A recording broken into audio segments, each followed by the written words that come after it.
মায়ের পুজো শেষ হলেই এখানে অন্নভোগ দেওয়া হবে। এখনই ভক্তরা বসে পড়েছেন তাদের অন্নভোগ গ্রহণ করার জন্যে। আমরা চলে এসেছি এখানে, তাই এখানে সব বসে পড়েছে। তাদের কাছে একটা প্রশ্ন জিজ্ঞেস করব, উত্তর দিতে হবে। সহজ প্রশ্ন। আমাদের আমরা জানি কালী তো 4টে হাত, শিবের উপরে পা দিয়ে দাঁড়িয়ে আছে।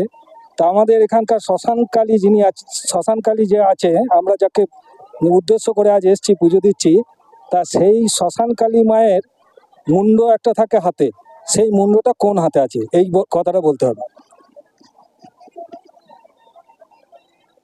লেফট সাইডের সেকেন্ড, যেটা লেফট সাইডের সেকেন্ড মানে নিচেরটা। আমি আপনার কাছে আসবো, বলুন তো কোনটা মেয়ে কি ঠিক বললো না ভুল বললো? মনে তো হচ্ছে ঠিক।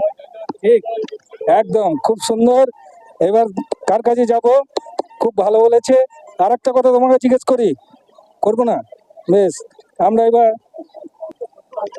আমরা জানি যে শ্মশান কালী মাতার এখন যে মন্দির বা নাট মন্দির রয়েছে, এর আগে আমাদের এই কালী মাতার পুজো হতো একটি গাছের নিচে ঘট স্থাপন করে, তখন প্রতিমাও ছিল না।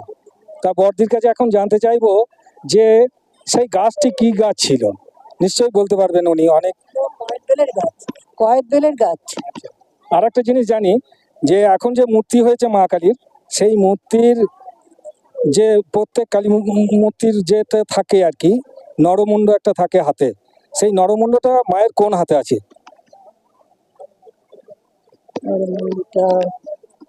বাঁ হাতে।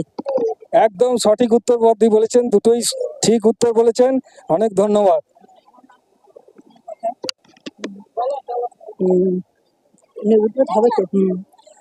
কুরুমশাহ গ্রামে আমি থাকি, এটা আমার বাপের বাড়ি। বর্তমান বক্রেশ্বর নদীর ধারে কুরুমশাহ গ্রাম, আর শ্বশুরবাড়ি হলো তোমার চন্দ্রভাগা নদীর ধারে পলসারা গ্রাম। বর্তমানে আমি থাকি সিউড়ি রবীন্দ্রপল্লী ধাম।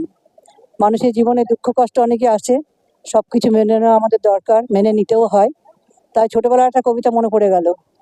দেখেছো তোমরা শহরে শহরে ভিয়ানদারের সৃষ্টি, আমলকি আর হরিতকি দিয়ে মোরব্বা করে মিষ্টি।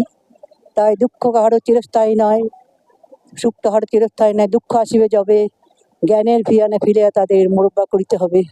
নমস্কার।